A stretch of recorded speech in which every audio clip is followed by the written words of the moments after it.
Hello, my name is Sophia. For a long time, I felt like I was living a dream, a beautiful dream. I owned a business, a small business, a flower shop. It was called Sophia's Blooms. I loved flowers. I loved making people happy with flowers. My shop was colorful and smelled wonderful. It was my life, my everything. I built that shop from nothing. I worked so hard. I saved every penny. I learned about flowers. I learned about business. It took me 10 years, 10 long years of hard work. And my flower shop became very successful. It was the best flower shop in our town. People came from all over to buy my flowers. I also had a husband. His name was Thomas. He worked with me in the shop. He handled the money part, the bills, the orders, the computer side of things. I was the artist. I made the beautiful bouquets. He was the business mind. We were a team, or so I thought. We had been together for 15 years, married for 10. He was handsome. He was charming. Everyone loved Thomas. He was good at talking to customers. He was good at making jokes. He was good at everything. I thought he was good to me. I also had a best friend. Her name was Lisa. She was my friend since we were kids. We told each other everything, or so I thought. Lisa worked for a big real estate company. She knew a lot about buying and selling buildings. She always said she was proud of my shop. She would come by every day for coffee. She would give me advice. "You should buy that building next door, Sophia," she would say. "Your business is growing. You need more space." I trusted both of them. Thomas, my husband. Lisa, my best friend. They were the two most important people in my life. I had my shop, and I had them. My life was perfect. I felt safe. I felt loved. My perfect dream started to crack about 2 years ago. It started slowly, like a tiny, tiny crack in a glass. I barely saw it. It was about money. Thomas started to tell me that the business was not doing as well as it used to. "The economy is bad, Sophia," he would say. "People are not buying as many flowers. We need to be careful with money." I was confused. My shop was always busy. My customers told me how much they loved my flowers. But Thomas showed me the numbers, the sales reports. They showed that our income was going down. So I trusted him. I trusted the numbers. I started to buy fewer flowers. I started to make smaller orders. I started to worry. "We need to cut costs," Thomas said. "We need to save. We cannot spend money on new things. We cannot even buy new pots for the plants. We are in trouble, Sophia." Big trouble. I believed him. He was the business mind. I was just the flower artist. I felt so scared. I worked even harder. I stayed up late. I tried to find new ways to sell flowers. I felt like the weight of the world was on my shoulders. Lisa, my best friend, was also always around.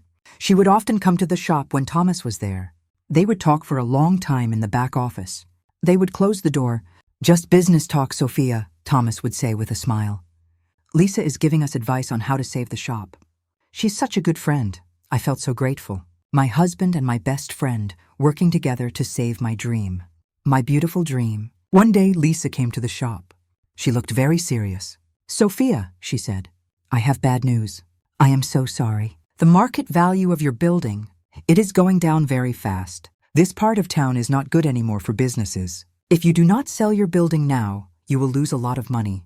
The company I work for, we have a buyer. A big company wants to buy your building. They will pay you a fair price, but you have to sell it now, quickly." I was shocked. Sell my building? My beautiful shop? The place I worked for 10 years to build? "But Lisa, where would I go?" I asked. "This is my home." "I know, honey," she said. She put her arm around me. "But it is better to sell now. You can take the money. You and Thomas can move to a smaller place. You can start over." "Somewhere else?" I looked at Thomas. "Is this true?" I asked him. "Is the shop really doing so badly? Is the building really losing its value?" He nodded. His face was sad. "Yes, Sophia. It is true. Lisa is right. We have to sell. It is the only way to save us. To save you." I felt like my world was crashing down. My shop, my dream, everything. I cried for days. Thomas held me. He told me he loved me. He told me it would be okay. He told me we would start a new life. So I signed the papers. I sold my building, my beautiful flower shop. The money came to our joint bank account. I trusted Thomas to handle it. He said he would put it into a safe investment. Something for our future, our new beginning. I closed my shop. It was the hardest day of my life. I packed up my flowers. I said goodbye to my customers. I felt broken. I felt defeated. Thomas kept telling me it was for the best. "We will find something new, Sophia," he would say. "Something better. We will travel. We will rest. He was always resting. He was always traveling. Without me. He would tell me he had business meetings out of town. He would be gone for days. He would come back and tell me about the stress of the meetings. I believed him. Then, about 3 months after I sold my shop, my old assistant, Mark, called me. Mark was a kind, older man who had worked for me for 5 years. He was like a father to me. He was very sad when I closed the shop. "Sophia," he said. His voice was quiet. "I need to tell you something. I think you need to know. I do not know if it is my place, but—" "What is it, Mark?" I asked. I was curious. "Well," he said, "I was walking by the old flower shop today. Your shop, and it is not empty. There is a new flower shop there. A very fancy one, with a new name. And guess who owns it?" My heart started to beat very fast. "Who, Mark?" "Lisa," he said. "Your friend Lisa, she owns it. And she is running it with Thomas, your husband. They changed the name to Thomas and Lisa is Blooms. It is exactly like your old shop, but bigger and fancier. And they are using all your old customers. They sent out flyers. My blood went cold. My head started to spin. My shop, my husband, my best friend? Are you sure?" I whispered. "Are you sure it is Thomas and Lisa?" "I saw them with my own eyes, Sophia," he said. "They were laughing. They were hugging. They looked very happy. And they just put up a big sign that says, 'Grand opening this weekend.' They even used your old flower delivery truck. The one with your logo painted over." I hung up the phone. I felt like I was going to throw up. My shop, my husband, my best friend, it was not a crack. It was a massive earthquake. My whole world crumbled into dust. I sat there in my apartment for hours. I did not move. I did not cry. My mind was empty. Then slowly the emptiness filled with something else. It filled with fire. A cold, hard fire. It was anger. The kind of anger that burns everything clean. They did not just steal my shop. They did not just steal my money. They stole my trust. They stole my dream. They stole my life. And they did it together. My husband and my best friend. They lied to me. They tricked me. They made me feel like I was losing my mind. They made me feel stupid. I took a deep breath. Okay, they wanted my downfall? They wanted me to be broken and forgotten? They wanted me to just disappear? No, that was not going to happen. I would not break. I would not disappear. I would rebuild. And I would make sure they knew it. I would make sure everyone knew it. My first step was quiet. I went to a lawyer. Not just any lawyer. I found the best, most expensive lawyer in the city. Her name was Ms. Evans. She was known as the Tiger. I walked into her office. I was calm. I told her everything. I told her how Thomas said the business was doing badly. How Lisa told me to sell my building. How they then opened a new shop in my old building, using my money, my name, my customers. I showed her the old sales reports Thomas gave me. I showed her the papers for the sale of the building. Ms. Evans listened. She did not say a word. She just took notes. When I finished, she looked at me. Her eyes were sharp. "Sophia," she said, "this is a clear case of fraud. Your husband, Thomas, and your friend, Lisa, conspired to steal your business and your assets. We can prove this." "What do we do?" I asked. "We do not do anything yet," she said. "We wait. We gather more proof. We do not let them know that you know. The bigger they build their new dream, the harder they will fall." For the next 2 months, I played the part of the sad, broken wife. I acted like I was still hurting from losing my shop. Thomas would come home from his business trips with Lisa. He would tell me he loved me. He would tell me we would start a new life, and I would smile, a fake smile. Every fake smile was a step in my plan. Ms. Evans was amazing. She found everything. Thomas had created fake sales reports. He had been stealing money from my business for 2 years, sending it to an offshore account. He and Lisa had bought my building together using my money through a shell company Lisa set up. All the money from the sale of my building? It was not in our joint investment account. It was in Thomas and Lisa's joint account. For their new shop, for their new life. They had planned this for a long, long time. They wanted to take everything from me. The grand opening of Thomas and Lisa's Blooms was set for a Saturday. It was going to be a big party, a celebration, for them. I chose that day. That was the day I would make my move. I did not tell anyone. Not even Ms. Evans knew the whole plan. I just told her to have everything ready. All the papers, all the proof, all the legal documents. The day of the grand opening came. I spent the morning at a spa. I had my hair done. I had my makeup done. I put on a beautiful emerald green dress. It was a strong color. a color of rebirth. I felt beautiful. I felt powerful. At 3 o'clock, I drove my car to my old shop. It looked so beautiful. The sign Thomas and Lisa is Blooms was lit up. There were balloons outside. There was a red carpet. There were many people. All my old customers were there. My parents were there. My other friends were there. Everyone was smiling. They were all celebrating Thomas and Lisa. They had no idea. I parked my car a block away. I walked toward the shop. My heart was beating fast, but I was not scared. I was ready. As I got closer, I saw Thomas and Lisa standing outside. They were holding a giant pair of scissors. They were about to cut the big ribbon. My parents were standing next to them, smiling proudly.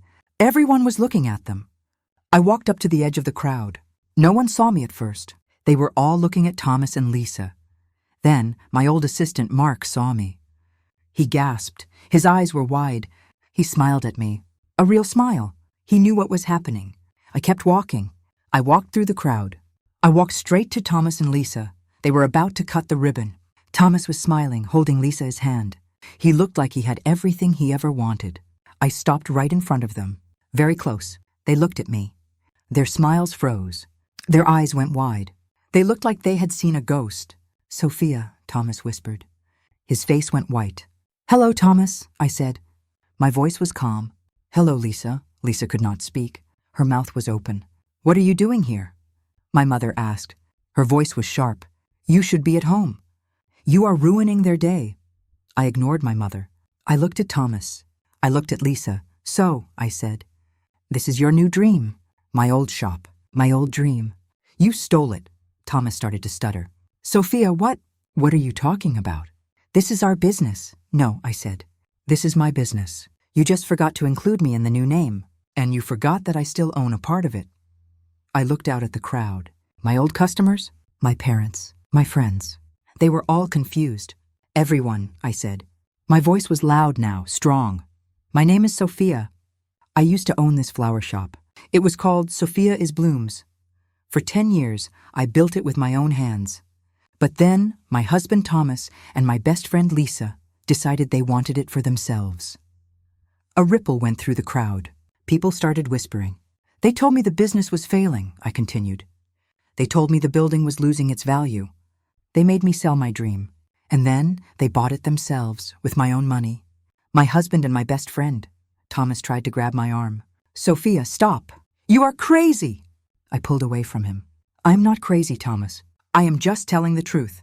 The truth about how you stole from me. The truth about how you two betrayed me. The truth about how you plotted for years to take everything I had." Just then, 2 cars pulled up. They were police cars. Ms. Evans, my lawyer, stepped out of one of them. She was holding a stack of papers. She walked right to me. "Sophia," she said. Her voice was strong. "The police are here. They have a warrant for Thomas and Lisa for grand larceny, fraud, and embezzlement. They also have a warrant to seize this business. It is being returned to its rightful owner." The crowd gasped. My mother screamed. My father looked like he was going to faint. Thomas and Lisa looked at the police. They were terrified. "This business, Thomas and Lisa is Blooms," Ms. Evans announced, her voice clear, "is now once again Sophia is Blooms, and the owners are Thomas and Lisa. The property they bought with your money is now legally yours, Sophia. The money they stole from your offshore account? We are getting it all back. And Thomas, the divorce papers are being served right now. You will be leaving this marriage with nothing." The police officers walked forward. They put handcuffs on Thomas. They put handcuffs on Lisa. "You cannot do this," Lisa yelled. "This is our grand opening." "It is your grand closing," I said, my voice cold and hard. "And it is my grand reopening." I looked at my parents. They were staring at me. No pride, only shame. My old friends were looking at me with shock, then with a new kind of respect. Thomas and Lisa were led away by the police. My old customers came up to me. They hugged me. They told me how sorry they were. They told me they were so happy I was back. That day, the police closed the shop. The next day, I was back in my old shop. It was empty, but it was mine again. I spent the next 6 months rebuilding, not just the shop, but myself. I worked hard. I painted the walls a new color. I bought new pots. I ordered new flowers. I hired new kind people. Mark, my old assistant, came back. He was so happy. I never saw Thomas or Lisa again. I heard they both went to jail. I heard my parents are very sad and ashamed. I do not care. I reopened Sophia is Blooms 6 months later. It was not a party. It was a quiet day. My true friends came. My true customers came. My new team came. My shop is thriving now. It is better than ever. It is truly mine. My dream, my future. They wanted my downfall. But I did not fall. I rebuilt. I became stronger. And I became truly free.